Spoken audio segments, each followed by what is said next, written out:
I'm sure many of you have had an idea in the last few years to go look at a Hyundai or go look at a Kia.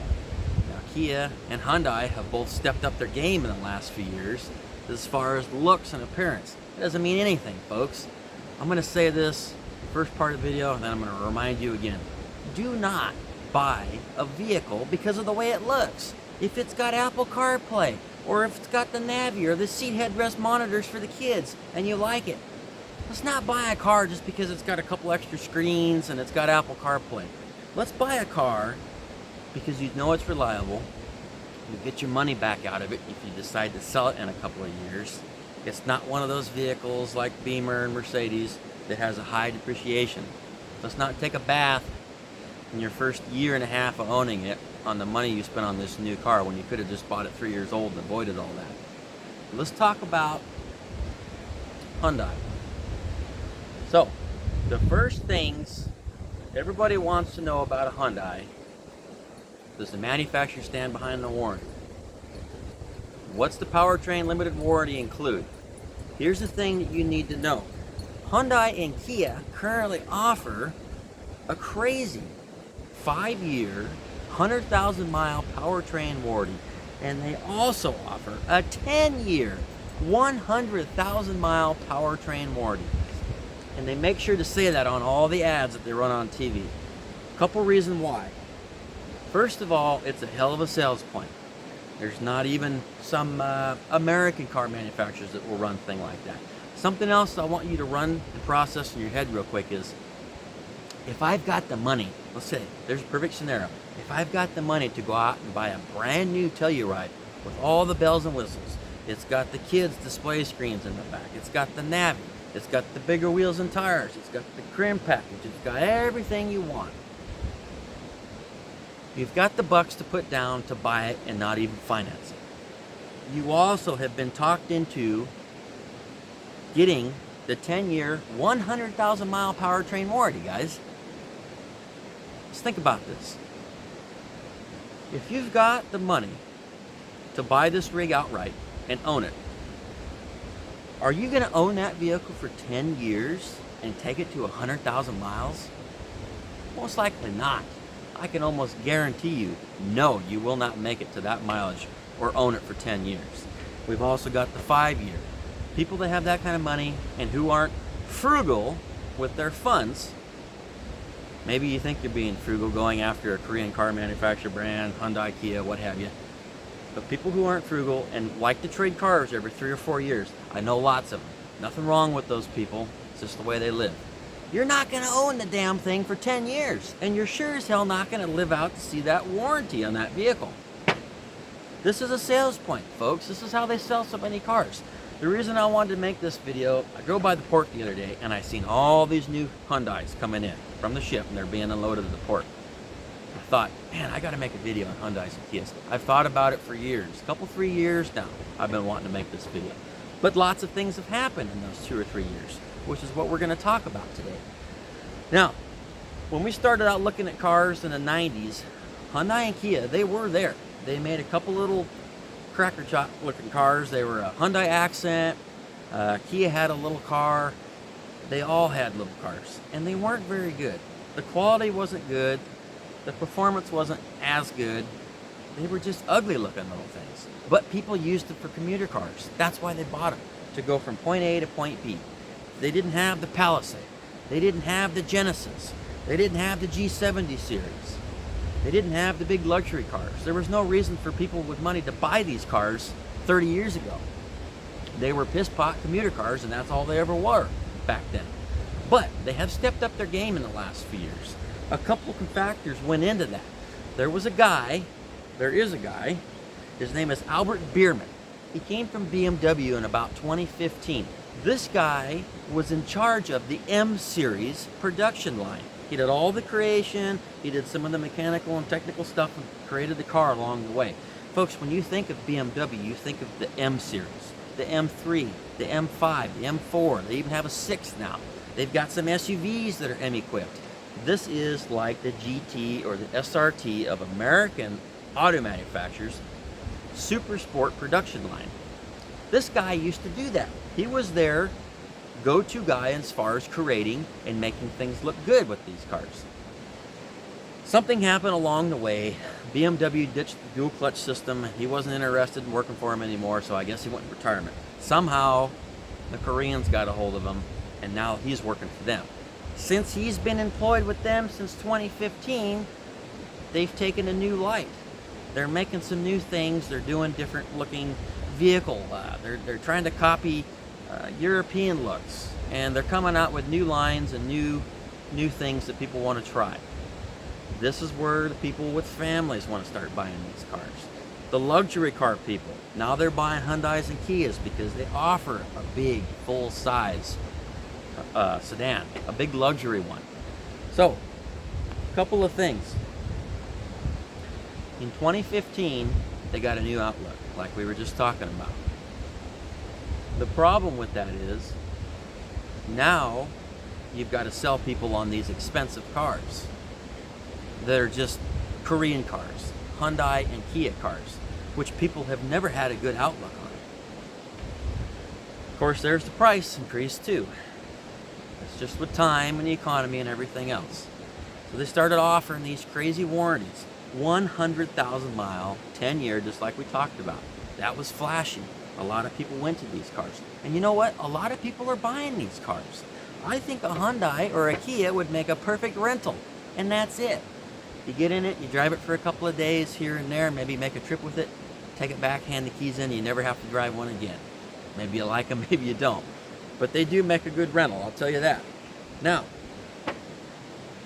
something that they're not going to tell you. In the 10-year, 100,000 mile powertrain warranty is only available if you buy that vehicle new from the dealer. That VIN number with that warranty follows it the rest of its life. And now what you're going to ask next, you're going to, well, is it transferable to the second owner? It is transferable to the second owner. But what they don't tell you, it's called reduced coverage to second owner. The remaining warranty period for the second owner will only be limited to 5 years or 60,000 miles, whichever comes first. Okay, whichever comes first. Now, let's say that person bought that brand new Telluride with the 10-year, 100,000 mile, and she's had it or he's had it for 4 or 5 years. The second owner buys it. Guess what? You've got a year left, or maybe less, and you're thinking the whole time, the original owner bought this with the upgraded warranty, and it's good for 10 years. I've still got 6 years left on it. No, it doesn't work like that. And you know what? Actually, unbelievably, I did research on this. I didn't believe it. But you don't have to call the dealer and inform them that, let's say, Jane Smith has sold her vehicle that she bought brand new from the dealer, and she's going to sell it to John Doe, guy across the street, right? They don't have to inform the dealer that it's been sold. Like I was just saying, it stays with that VIN number the whole time. But reduced coverage for second owner. So make sure you look into that. Find out how long these people have owned it. If they're the original owner, obviously do a Carfax. It might detail some of that. So the warranty is a thing to look at, folks. The reason they throw that big flashy warranty in there is so you will get hooked on their car and buy it. It doesn't mean you have to like it. It doesn't mean you have to drive it for 5 or 10 years. You just have to feel good when you leave the dealership parking lot. And I guarantee you, you're never going to collect on that warranty. Good luck. Something else I want to get into, as far as the quality of the vehicles. Like we were talking about the vehicles in the 90s that they came out with. They were commuter cars. They were ugly. They weren't the best looking. People ran them for a few thousand miles, started having top-end problems with them, and just pushed them out to the pasture. They weren't worth fixing. 10-year-old Accent, whatever it may be, a Tucson, they pushed them out in the back, and that's where they sat. They turned into parts cars. Because you could afford to turn them into a parts car and walk away from them because you don't have a ton of money sunk in them. That's why a lot of people bought these. They were one-use throwaway cars. Now you've got these expensive SUVs with these big warranties. So now you're committed. You're committed for the whole trip. I'm sure you guys have heard of what was called the Kia Boys. This was a couple years ago. This is something they don't want to talk about anymore. Of course, these kind of things, they get swept under the brush. Nobody hears about it anymore. Nobody cares to talk about it. I'm sure information has been suppressed anyway. The Kia Boys had come up with this idea to steal these cars, and it works. They use a USB drive, they stick it in there, and somehow it fools the ignition system, and they steal these cars right and left. Folks, we had people in high school making videos, stealing a Kia out of the parking lot, taking it to another parking lot, parking that one there, stealing another Kia, going back and forth, and they did this all day. They never stole anything out of the cars. They'd take these cars home, they'd drive them all around, and they would drive them for weeks. A stolen car. Meanwhile, somebody's car is sitting there on the hot sheet, and the police aren't doing anything about it. Of course, the police themselves are just learning how these teenagers are stealing these cars and catching up to speed on the actual anti-theft breakdown on how these things are getting beat and stolen all the time. There was a lady in Portland just last year who had her 2013 Kia stolen out of her driveway. She reported it stolen. Months later, guys, months later, on the 405, this car was pulled over for a traffic violation. The driver, which we won't mention names, decided to take off, hit one patrol car with it, made it down the freeway, and at one point got on the wrong side of the freeway and was on opposing traffic lanes. Actually hit another car, sent people to the hospital. This car from this lady in Portland was being driven around for months. For months. Because of the lack of anti-theft technology that was in this car, and it was so easy to steal. These people were using it as their daily driver. So anyways, fast forward. These people are driving down the wrong side of 405. They hit somebody. They put somebody in the actual hospital for a long time. Almost killed them. 2 people. Since then, Hyundai and Kia have started their new anti-theft, and they're trying to make their vehicles a little more difficult to steal. Has it changed? Who knows? But it goes to show a lot of people have gotten hurt. They've gotten their cars stolen constantly because of this new way of these kids. And you know what's crazy? These kids are putting this on social media. And these kids are learning how to do this all over the country. And the police haven't done anything. YouTube hasn't done anything about taking these videos down. If you want to cut out the problem, guys, take the videos down. Get rid of the videos. Stop it at the source. Quit letting our kids on the other side of the United States learn how to steal Hyundais and Kias because there's something they saw on TV or something they saw on YouTube. Ridiculous. Let's fast forward a little bit. So this lady, she gets a call, middle of the night, from Portland Police Bureau, and they said, "We found your car down here." Well, they didn't even think to tell her that they found it, but it was wrecked. I mean, it's total. The whole passenger side is just obliterated. Stuffed out in the middle of the road. Somebody's fighting for their life in the hospital. They never even told her that. They said that your vehicle had been found. The next morning, somebody has called her from a YouTube page. Stolen vehicles in Portland, Oregon. Reaches out to this lady, who's a senior citizen, and says, "Yeah, did you know your vehicle was involved in a major deal a couple of nights ago?" And she's like, "No."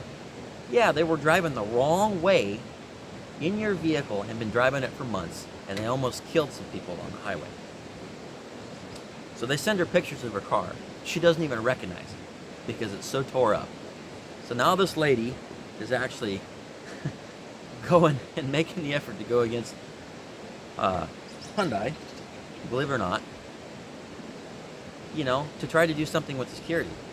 She doesn't believe that her vehicle should have been stole that easy and used in a traffic collision that almost killed some people. I don't think anybody would agree with that.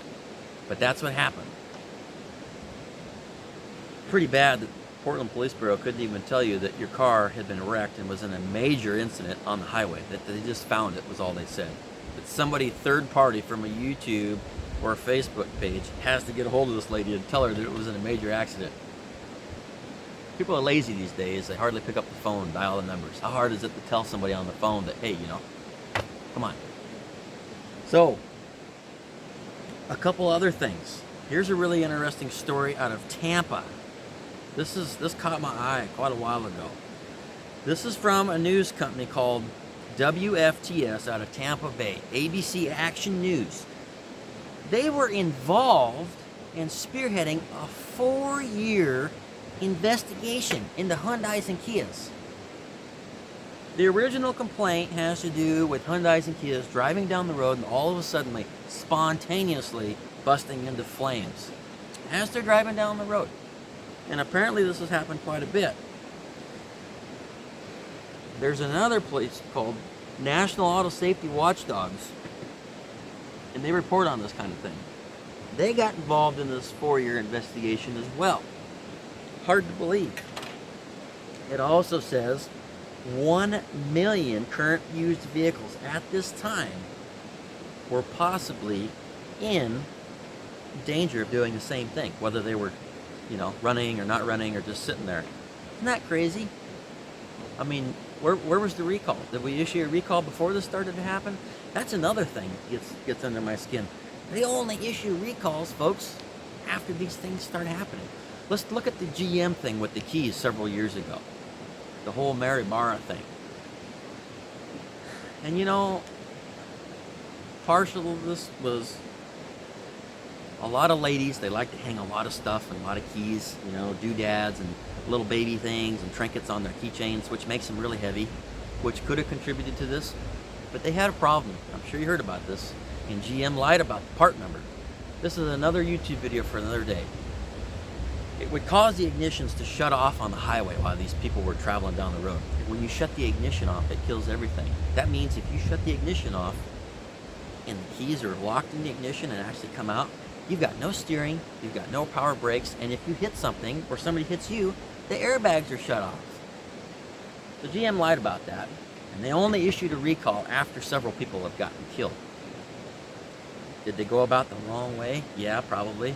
Has GM got bailed out from trouble before? Yeah. That's why we call it government motors. Thanks, Obama. Somebody could have came up with another Suburban or Tahoe for you to ride around in besides GM. Ford could have put you in an expedition or an excursion. But no, let's save the General Motors people. Okay, let's talk about the 3.8 V6. This is called a GDI motor. The GDI motor was their performance motor. It was privately designed several years ago. It is a high output 3.8 liter V6 that made 348 horsepower naturally. This motor was found in the Genesis 2-door coupe, the Genesis sedan, I believe maybe the G70. It was also found in the Palisade and the Telluride at a lower horsepower rating. Now, there was a class action lawsuit several years back on the GDI and MPI, Mike Papa India motors. These motors had failing parts in them that didn't make it past a few thousand miles. Usually had something to do with a rod bearing, connecting rods, something of that nature in the bottom end. Some of these motors would have multiple misfires, they would lock up on the highway, and of course they were or maybe not under warranty. This is a serious thing. When you have a motor that's failing under 50,000 miles, something's wrong. You shouldn't be buying that car. You should not be buying that car. If there's cars that have motor problems that constantly are getting reported for failing engines when they're under warranty, stay away from that manufacturer, folks. Something else to think about. If you're so into these Korean cars, imports, Hyundais and Kias, because of the actual warranty that they supposedly stand behind, go out and get a 3-year-old Honda. Go out and get a few-year-old Toyota Corolla or a Camry, or maybe an SUV. I promise you that car will last a lot longer. You won't have problems with it. If you do, the dealer will stand behind it. They're more popular. The reputation is through the roof, obviously. And the resale value is twice that rather than a Korean car. So stick with a Honda or a Toyota, folks. You cannot go wrong with one of those two.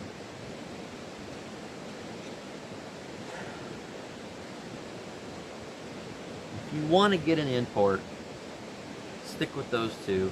Stay away from the Hyundais and Kias. Folks, it doesn't matter, like I said, what the car looks like, what features or function it has. Don't buy it on impulse because you like the way that the navigation sits, or the seats are comfy, or maybe it's got heated or cooled seats. Let's talk about having a reliable car that you can get in, you can take your kids to school, pick them up, come back and do that 7 days a week without having to worry about it, or without having to think, gee, I can go to out of state, I can make this trip, I can haul all the kids, but I've got the warranty. Just like insurance, folks, we want to try to avoid the situation before it happens. So just because you have a warranty doesn't mean you need to use it. If you want to spend the money and get yourself a brand new Hyundai or Kia, go ahead and do it. See what they say about the warranty, but I recommend you stay away from them. Also, another thing, if you're interested in an EV vehicle, Hyundai EV, Scotty Kilmer actually posted a video on EVs and why not to buy, what to look for. Folks, if you're going to go with an EV, stay with the major brands. I wouldn't get involved in a Hyundai electric. It's just me. Why not get a Tesla? At least there's more of them on the roads and they have dealers every here and there. I guess what I'm trying to say is, please look at the paper in writing and the fine print before you go and sign your life away with one of these expensive SUVs. Look at the fine print, shake some hands, meet some people, and look at the reviews on YouTube. Absolutely look at the reviews on the YouTube. You can't go wrong. It doesn't take any time, doesn't cost you anything. It's just buyer beware. Until next time, we'll talk to you later.